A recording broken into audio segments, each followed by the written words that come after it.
when you only place value on like the end result, I think that sometimes you can be left to always be clawing your way forward and never like just taking a step back and being like, you know what, that's actually not like everything. Hey guys, I'm Grasie Mercedes, and welcome to Season 2 of Not Blank Enough, a podcast about everyday insecurities and triumphs. Today, I'm chatting with Adrianna Guevara Adarme, cookbook author and recipe maker from acoziekitchen.com. We talked about why quitting tennis as a kid taught her a great life lesson and how she went from film school to a self-taught cooking pro. All this and more in this episode we titled Not Good Enough. And yes, we had an episode titled Not Good Enough in Season 1 as well, but our blanks are so universal, I think we may have a few repeats from time to time. All right, now on to the chat.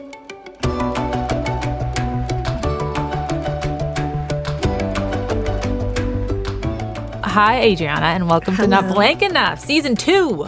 Amazing. Thank you for having me. Thanks for being here. I'm so excited to talk to you because I'm obsessed with your Instagram. Oh my God. It always makes me hungry and jealous and envious and all the things.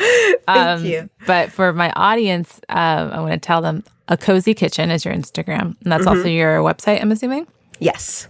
Tell me a little bit about that and how that all got started. I started the blog. I feel like you're an OG blogger too, right? Yeah. I feel like I started it kind of when a lot of other people were starting their sites because they were bored or because they were uninspired. I was at a job that I was sort of uninspired with.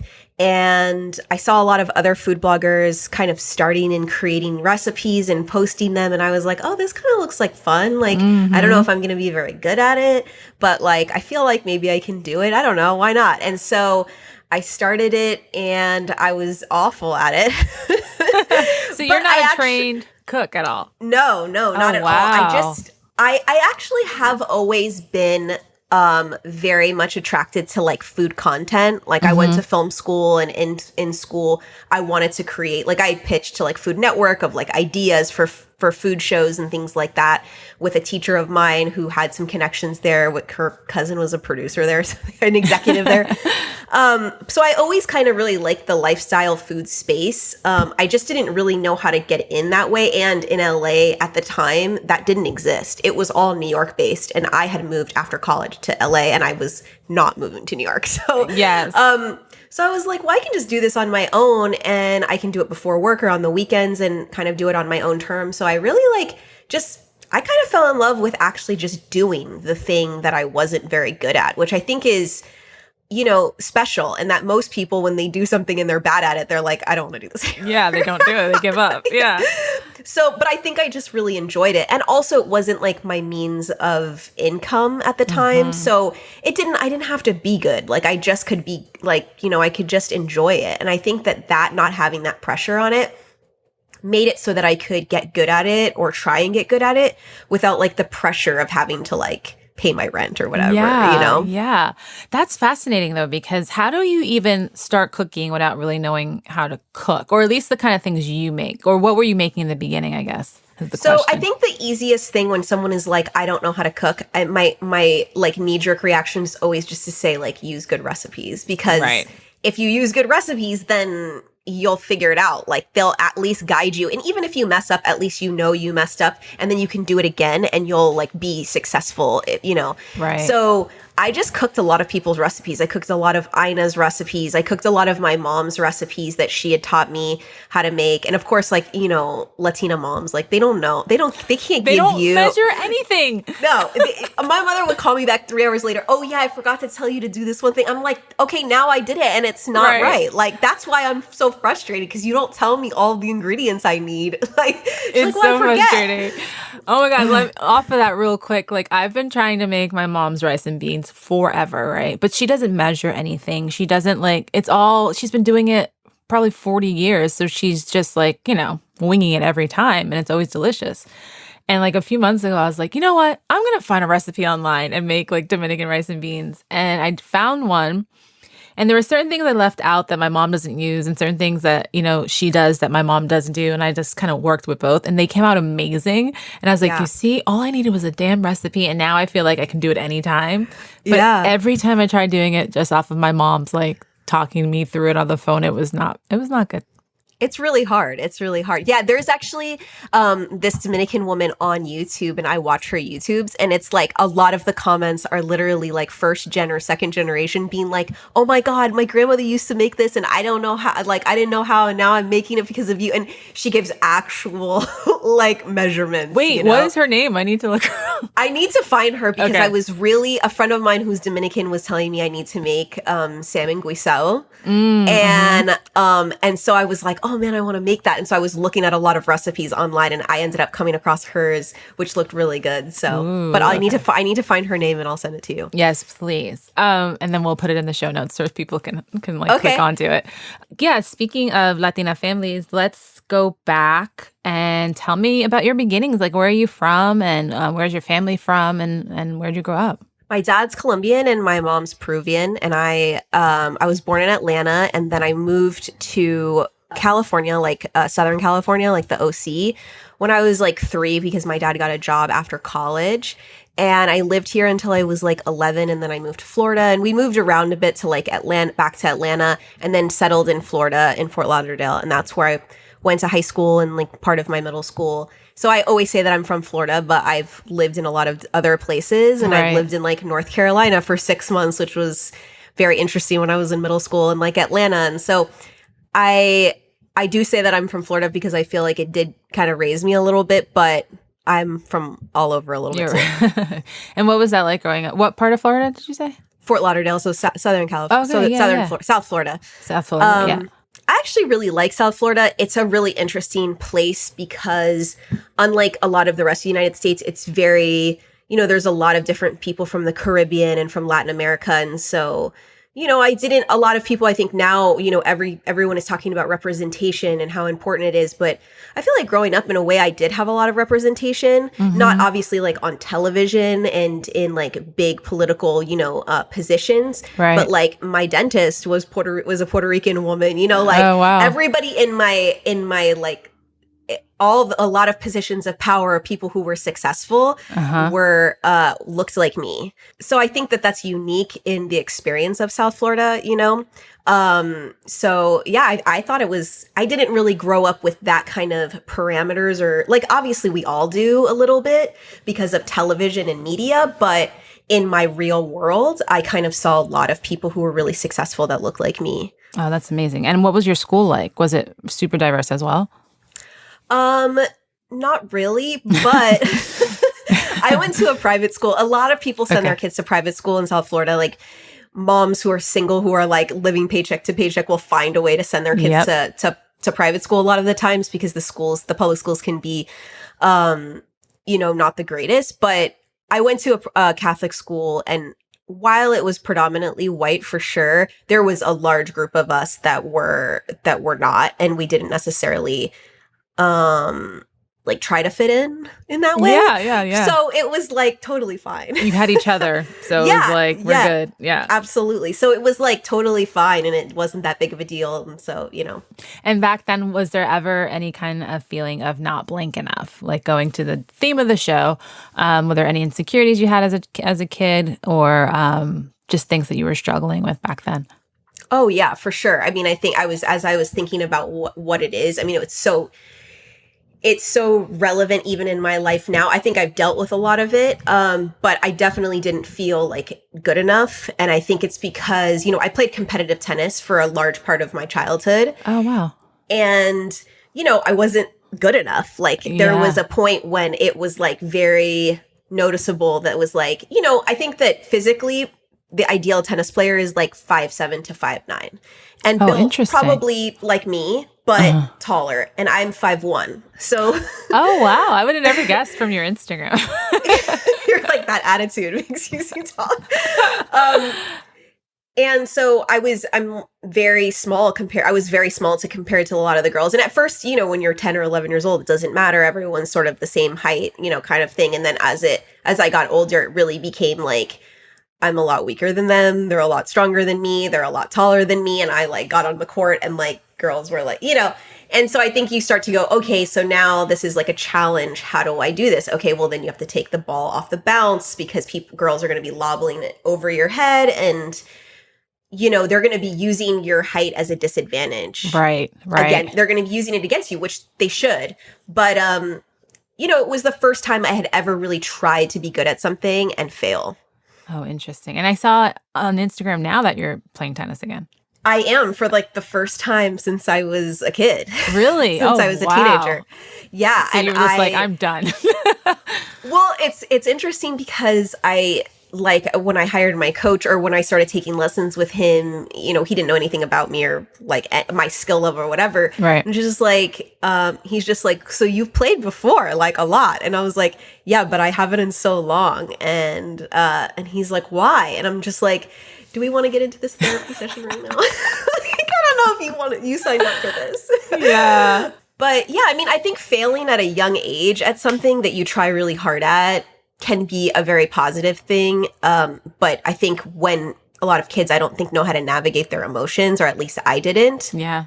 I think it was a little detrimental to me in a way where it was just like, well, like I wanted to do this thing and I tried really hard, but I failed. So like, what do I do now? And how do I get, and just like, picking yourself up and like, okay, now I have to get good at something else. And what is that going to be? Like, I don't know. And so for a long time, I had a lot of anxiety about being like a failure, about being poor, about like, I feel you. These things related to that, like just never feeling good enough because you failed really early on in life, which I don't think is a bad thing. It kind of drives you, right, in a sense, and like makes you work harder. I think it can be beneficial, but I think also what it can do is place value on some of the wrong things that are like empty at the end of the day. Because I think what you'll find as you become more successful, or as you succeed in anything that you do, there will always be someone better than you, more successful, richer, smarter, funnier, younger, blah, blah, blah. Like it's exactly. Never ending. Right. And so I think when you only place value on like the end result, or just like, I think that sometimes you can be left to always be clawing your way forward and never like just taking a step back and being like, you know what, that's actually not like everything. Yeah. Wow. That was so well said. Like that was like really perfect, because it's so true. I mean, I think what I learned, especially having these talks in season 1, was like, yeah, a lot of times people's blanks, like the things that they feel that they're lacking, ends up being what propels them into greatness in a sense, because they're just, and everyone treats it in a different way. Everyone handles it in a different way. But I just think it's so interesting that it's usually the things that we think we're not good at, or maybe we feel not good enough at, are usually the things that kind of propel us to do either that thing better or something else better. The lesson that I learned for sure, and I was talking actually to my coach this morning about it, he was saying a lot of people who take lessons with him want to be very good, but they don't want to do the work that it takes to be good. And I said, I think that's interesting, because that's something that I learned very early on in my life. Like, to get good at tennis, I don't think people realize how competitive tennis is, because you're not just competing with other players in the country, you're competing with kids all around the world. Wow. And so the number one person, like Serena, when she's number one, she's not just a number one in the United States the way like a Tom Brady would be. Right. She's number one out of every woman in the world. I mean, that's like insane to think about, Right. And you have kids all over the world in all of these different situations. You have like Russians, people in the Eastern Bloc that are like, they have a lot of reason to get out. They have a lot pushing them forward. That's such a good point. It's like the gymnasts, like they're driven. Yeah. And so you have like a lot of, you just realize that getting good at something is just the hours. How many hours are you putting in? I mean, because there is another girl that's on the other side of the world, and she's putting in those hours. She wakes up before school and she goes after school, she's playing. So I think I was like, yeah, I think a lot of that's interesting. I think that because I spent so many hours doing it, I knew that I would have to spend a lot of hours doing to get good at what I do now.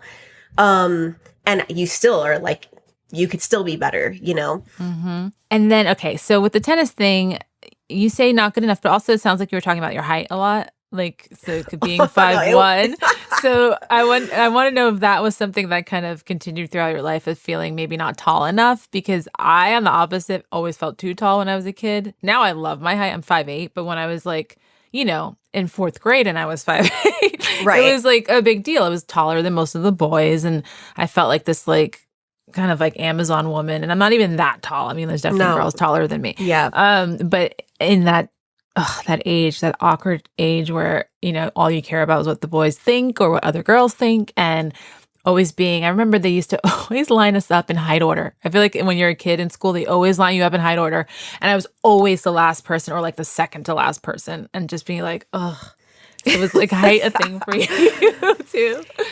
It's funny because it wasn't really it wasn't really a thing after that. I didn't really care in terms of the way I looked in terms of height. And I think like with women, with girls, it's like the shorter girl is not like, if you're short, unless you're like, it's not really a big deal. It was more just like I felt like all of the girls were bigger than me. And I mean, they were. I mean, I was like 95 pounds soaking wet. I was also skinny too. Yeah. I wasn't like strong, Yeah. And I mean, they just get up there and it was just, it was just funny to watch, I'm sure. And my parents were always like, oh, there she, I mean, they couldn't be surprised. They're like both small people, but so no, it actually never was a thing after that. I didn't really care. Good. Yeah. And then moving on to high school, college years, what was that like? Where did you go to school? I went to University of North Carolina School of the Arts. I went to film school. And there I really had a good college experience. I loved it, but I did have a lot of anxiety about what I was going to do when I got out of school, and if I was going to be successful, and if I was going to, I tried pretty hard in school. I mean, I tried very hard, and I graduated. People didn't care about GPAs in art school, let me tell you. But I still dedicated. It's a conservatory, so you have to be dedicated. Which actually I just really liked. It was very immersive, and you were not allowed to not work hard. So it actually just kind of aligned with, I guess, my life before that too. And were there ever feelings then of a blank, or was the not good enough thing lingering? Oh, absolutely. I mean, if anyone has ever been to a conservatory, I mean, it's so performance driven. In my discipline in film, it was actually much more lax. I mean, I would look at what the actors and dancers would have to go through, and like their notes from their instructors was like brutal. I mean, it was just it was like things about weight, things about appearance, things about like attitude, things about this. Like it was personality. God. I mean, it was just like, oh my God. I mean, people probably left there with a lot of trauma. And then for film school, then what was your major? Like, what did you think you wanted to do? I think I wanted to be a producer. Producing, I mean, talk about lack of representation, and that's when I started to really feel it, was when I went to school for film, and then I start to like look at, okay, what's my jump going to be? Like, okay, I'm going to move to LA. What's that going to look like? And then you just like look at all of the people that are producing movies, and you're like, all right, well, Kathleen Kennedy is a white woman, so like that's not me. and then you look at like all of these other huge producers and executives at all of these networks and studios, and you're just like, I don't see myself at all, like not even like a small glimpse. Yeah. So you're just kind of like, I don't know if I can do this, Yeah. And so that was very like, oh shit, what am I gonna do? And I had a lot of anxiety about that. Yeah, I was going to say it's like, that makes me so sad. I think it's changing now. I really, really do. It's starting to change more and more, where there's definitely more women producing, more women of color producing, directing, more people of color in general producing and directing. But that is very new. I feel like that happened in maybe the last 5 to 10 years, whereas before that, it was like, who? What? No. And also like your proximity to money as a producer is incredibly important. Yeah. Right? Like, how are you going to raise money for this indie film? Well, it's like, I didn't grow up with money. Like, my family doesn't have any connections to money. Like, I didn't go to high school with kids who have money like that. Like, So it's like, how am I supposed to raise money? Who am I supposed to call? I don't have any connections. Right. Oh, that's such a good point. I never thought about that with producing, especially for indie films. Like, it really is about connections. Ugh. Well, that bums me out because like, I feel like, well, you know what's interesting? I was going to say, I feel like you would make a great producer, but I think you are a producer because now you're just producing all your own content and your content is incredible. It always makes me hungry. I want to talk more about that. So we touched on it a little bit in the beginning. So you didn't know how to cook and you just started being like, hey, I'm going to do this. So you started following recipes. At what point did you start like recording it and blogging and doing things like that? Pretty early on. So if someone wants to go back and look at some really early blog posts, they're really bad. I've kind of tried to delete some of them because I don't want people to make some of the recipes that are like so bad. Like, don't make this, please. It's pretty early on. I mean, I think that I tell people all the time when they are like, oh my God, I'm so scared to start this new thing or whatever. It's like, dude, you just got to start. Like, you just got to start. I know it feels scary, especially in right now, because everything is like, people want to be so official. And also this job that wasn't really a job has become a job that people see how like they could actually make money at it. So they want to be good at it like right away. And it's like, you're not going to be most of the time. There are some people that are good very soon after they begin. I've seen it. It's very impressive. But you know, you'll figure so much out as you go. And that's what I did. I figured out so much. I figured out the right light. I figured out how to take photos. And I learned like what I was attracted to. Also, like, people underestimate how much like response and like audience kind of helped me kind of find who I am too. Can you talk about that a little more? Yeah, like were people like reaching out to you or leaving comments and that would affect what you would do next? Yeah, for sure. Just like, you know, oh, this didn't work for me, or I don't like this. And it's like, oh, okay, like I'll switch that, you know, or just something doing really well in terms of page views or likes or whatever. And it's like, oh, okay, like what about this did well? You know, me and a friend of mine who works with me, Billy, like him and I will sometimes look at things that do well and we'll be like, okay, we tried as much as on this than on this, but like, why did this do well? You know, and you have to deconstruct why something does well, which is not always easy because you're just like, yeah, no rhyme or reason to it sometimes. Right. But sometimes it's like, well, the lighting was better. Oh, well, then there was texture. And then that made people, I don't know. Sometimes it's very difficult, but sometimes you actually can look at it and go, okay, I know why that did well, you know? It is mesmerizing. Like, I love watching recipes on Instagram. I won't make majority of them, but like even just watching them there's something very soothing about it. And I think especially now with Reels and they're so fast and quick. And to me, there's almost like interest in seeing how the hell are they going to show me how to make this in 15 to 30 seconds? Like that's almost part of the intrigue. Yeah. And it's like you pull it off so well so many times. Like how do you even do that? Do you have to make things over and over again?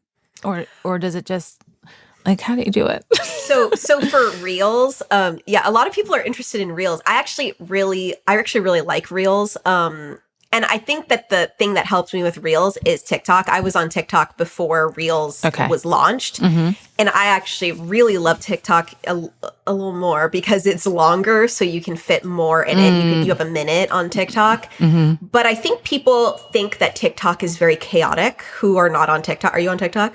I was real hard for like the first 3 months of the pandemic. And then I was like, I can't do this anymore. Yeah, no, I understand. Yeah, totally. But fans of TikTok, like if you watch TikTok, a lot of people think it's very chaotic, like fast cuts. It does feel kind of chaotic. And it feels hard to use. Like I think I'm like, I don't know if I'm getting older or what it is. It doesn't feel very user-friendly, which I also don't think Reels is very user-friendly. I still like, whenever I try to put text on it, it takes me like an hour. I'm like, why is this so challenging? What do I not know? And I'm sure I can Google it or YouTube it, but I just sit there instead and play with it for an hour. And then I'm like, okay, never mind. Yeah. I can go really fast, but the thing that I don't do, since I don't do transitions and things like that in the app, is I shoot the whole thing on my phone, like in my camera on my phone, and then I edit it together in another app. I use InShot, and then I upload it into the app. So there's no way I would sit there and deal with the whole like transitions. God bless all the people that do all of those. I'm not doing that. That makes me feel better because the couple of reels I do have is because I did just that. I literally would just like record a bunch, edit it in InShot, and then upload it to Reels. It's the only way to do it. I mean, I'm not going to sit there. And then it's like, yeah, no way. But I think that TikTok is really interesting in that like a lot of food creators on there don't really do sped up. They have a very good pace to a lot of their videos. Mm-hmm. And you feel like you're learning, but you're engaged the whole time.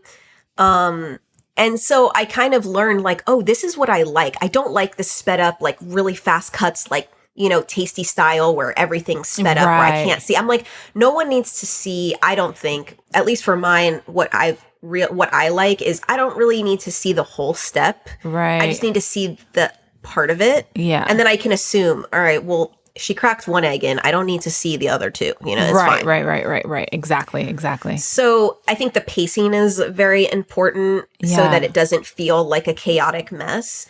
And a lot of TikTok food creators do it really well. And so I kind of learned from a lot of them. And I started to do that too very early on.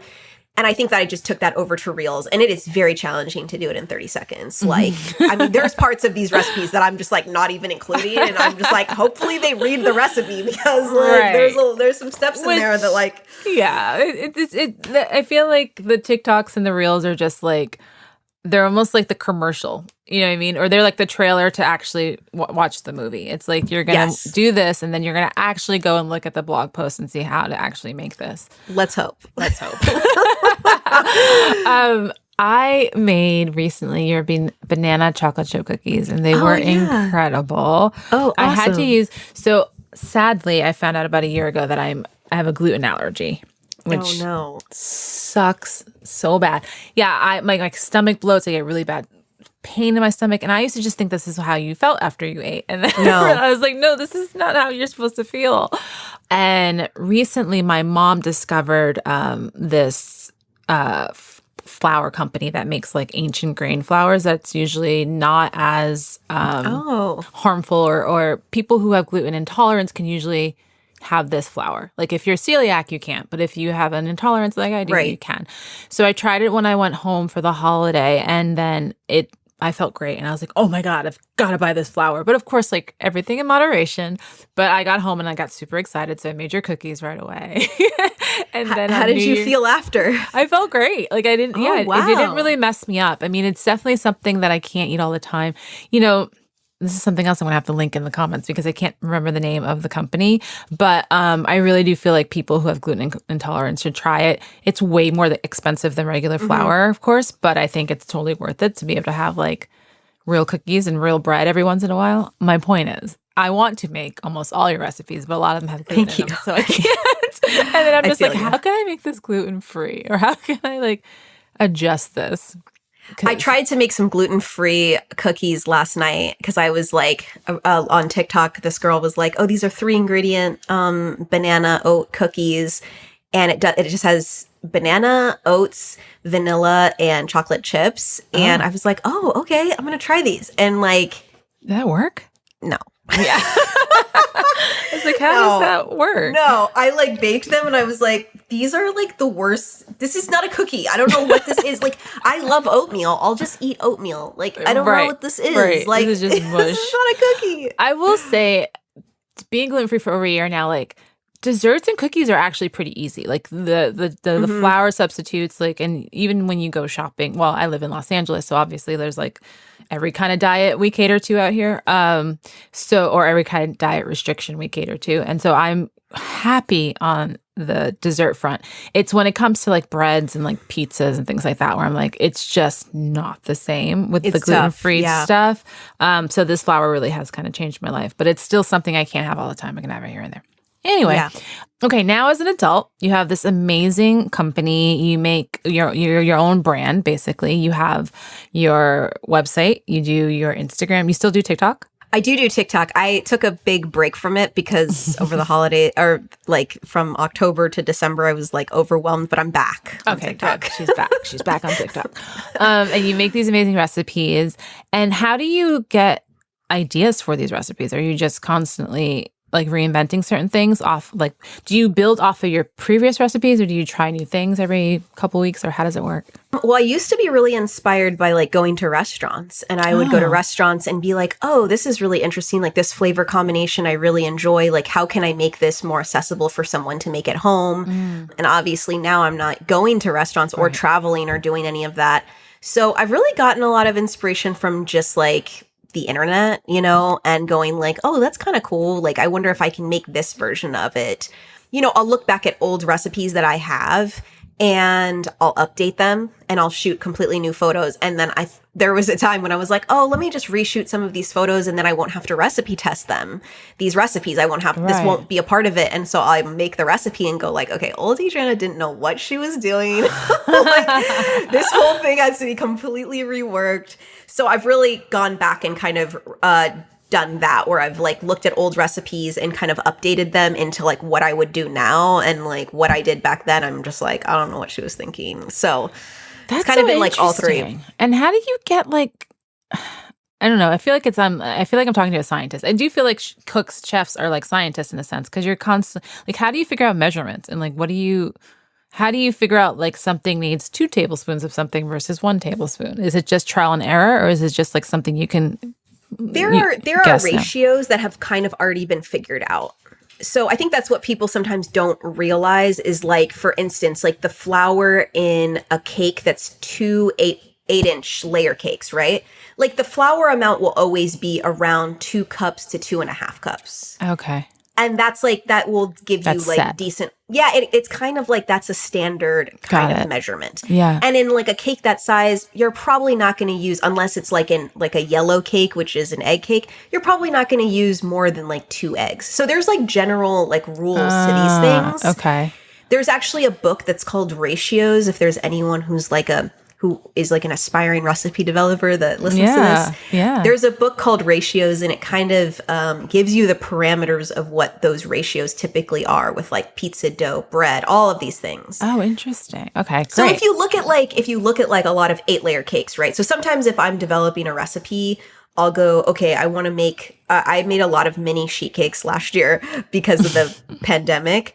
And they come in an 8x8-inch cake pan. So generally what you'll do is you'll find that is 2.5 cups of flour. Okay. And you can look at an array of recipes that, you know, of that type of recipe, and you'll see that. And then you'll look at all the other ratios and go, oh, okay, so they're using like 1/2 cup of sugar, white sugar, 1/4 cup of brown sugar. Okay, so since I'm going to make this a carrot cake, I'm going to make it all brown sugar because I want it to be more caramel-like, you know. So that's how you can kind of adjust recipes to be what you want it to be. Of course, there's the recipe testing part. And there has been plenty of times where like me and my friend Billy, who works with me, like we'll go, okay, and we'll write down a recipe that we want to try. Like, all right, let's adjust this all to like what we want. And we're like, I think this is going to work. I think this is going to work.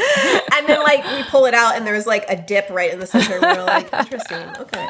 And we have to adjust a lot of the leavening and things like that. So, you know, like cooking is constantly reminding you that you're not good enough.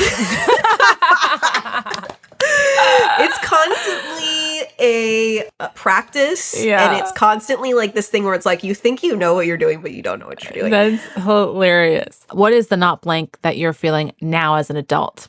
Is there anything beyond not good enough? Is there anything more specific to what you do for a living, or even your personal life could be? Yeah, I don't know. I actually think it's kind of a feeling that has always kind of permeated and continues to a little bit. I think I'm better at putting it in check now.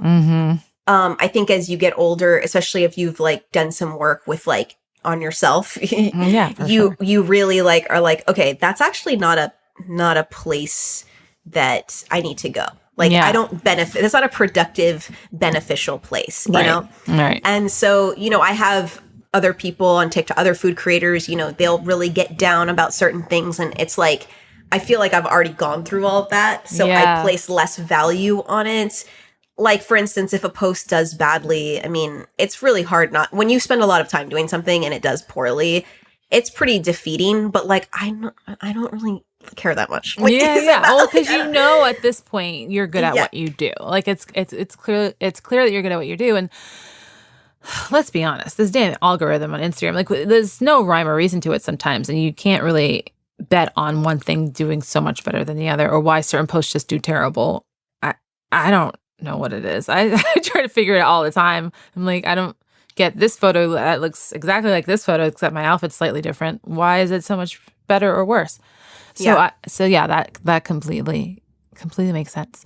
Who eats all your food? Because I want it. I give it to my neighbors a lot. All the savory stuff. Oh my God, your neighbors are so lucky. I a lot of times will I go to my trainer like 4 times a week, and I'll bring it to. He doesn't. In the past, he's like, "Don't bring this stuff here."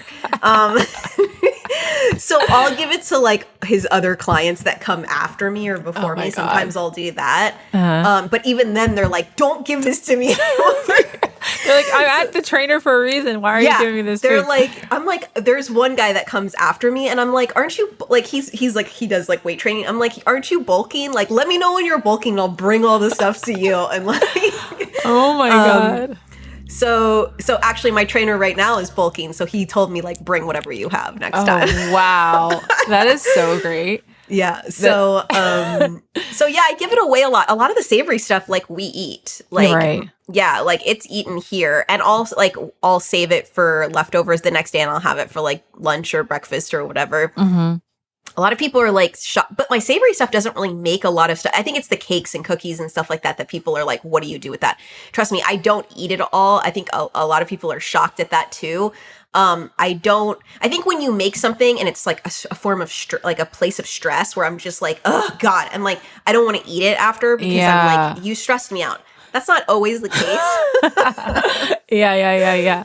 But there was like a gingerbread cake that I made in December, and I was like, I don't want to look at this thing anymore. Like, get it out of here. Like, I cannot look at it. I hate this cake. Incredible to hear. That is incredible to hear. Because literally, I can't imagine this food. Like, well, here's the thing. I see both sides. Part of me is like, how could you not eat these things? Because they look amazing, and I'm sure they taste amazing. The other part of me is like, anytime I cook, if it's not something super, super simple, anytime I cook, by the time I'm done cooking, I'm like, I'm not even hungry. Like, I'm just, I don't even want to eat it anymore. Yeah. Mm-hmm. So I get that part of it for sure. I get that part of it for sure. And also sometimes you're eating along the way. Right. So like if I'm like last night I cooked this like dinner and I was like made like salmon with whatever, but I ate like half the salmon while I was waiting for the rice to cook. So I was like, oh, I'm not really that hungry. And it's like, yeah, because I already ate half. Oh my God, I love it. But when I bake, a lot of times things are forms of stress. So that's a lot of people I think don't know that. I don't really want to tell them my food stresses me out because I feel like maybe it'll look less appetizing, but that is the truth. Well, because it's also your job. Like, and it is. You know, jobs can be stressful. So I think, like with anything, everything seems awesome, but when it's your job, there's an added layer of, you know, stress and yeah, I mean, I totally get it. But if you ever make anything that is gluten-free and you want to get rid of it, I will come right over and take it off your hands. Deal. No problem. I think my last question for you is, you kind of touched on it a little bit before. You said for anyone who maybe wants to do what you do to just get started, but are there any other tips you can give someone who wants to either learn just how to cook at home, like on their own, not necessarily starting a blog about it, but just being a better cook, especially now when we can't go out to dinner all the time and things like that. Yeah, I would say try and if you're gonna bake something and you want to go into baking, I think the easiest things to learn how to bake are banana bread and cookies. Those are like the foray into baking, I think, because they're just usually really simple and kind of foolproof. And most of the recipes that you'll find online especially for banana bread, especially if you just Google banana bread, that's the top 3 results will probably be pretty promising. And cookies are kind of just an easy kind of thing. I would just try and go with like a reputable baker or site that has some good reviews and kind of do that. Mm-hmm. And then like just general cooking kind of tips. You know, I think that sometimes it looks a little ridiculous to like have everything prepped out before you start, and it's annoying, but it really does make things much easier, especially if you're like a novice and just starting out. It just makes, because sometimes when things start, especially with cooking, it's like you're like, oh my God, okay, what do I do? Like, it feels like something's on fire, you know? Yeah. And also I think sometimes people don't know this is like, if something happens, you can, like, you just maybe are going a little slower, like, just turn off the heat.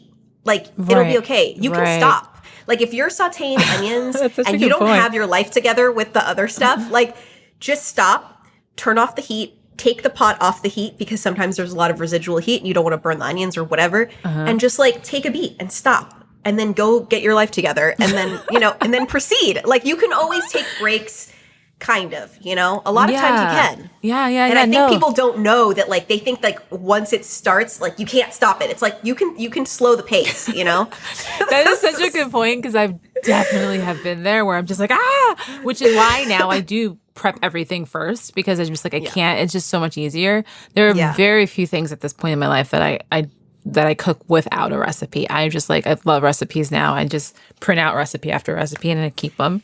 It's so much easier. It's so much easier, and it really does help you. And it's so funny because it is everything is about pictures and reviews, because I'll Google something I want to make, and then I'll look at the pictures and I'm like, okay, which one looks the best to me? Because certain things might look better to someone else. And then I look at the reviews and then I'm like, okay, let's try this. Also, sometimes I'm like, which recipe has the least amount of ingredients, or like the most ingredients that I actually have in my kitchen right now, kind of thing. Yeah, for sure. Well, thank you so much. This was so fun, and we're gonna just call it Not Good Enough Season 2. Okay, thank you. Yeah, I know. I'm sorry. I figure it out. Because why not? I mean, I get it. I think that's probably the number one blank anyway, and so why not keep talking about it? But before you go, tell everybody where they can find you. Yes, my name is Adrianna Guevara Adarme, and you can find me on Instagram, TikTok, Twitter. Don't look at Twitter, actually. Facebook, at A Cozy Kitchen. I'm the same on all platforms. Where'd you come up with the name of Cozy Kitchen? I kind of just thought, like, what kind of place do I want to be? Like, what kind of world do I want to live in? And I felt like a cozy kitchen was just a place that I could spend all day. I love that. So, yeah. Well, thank you so much. Thank you. This was great. Bye. Bye.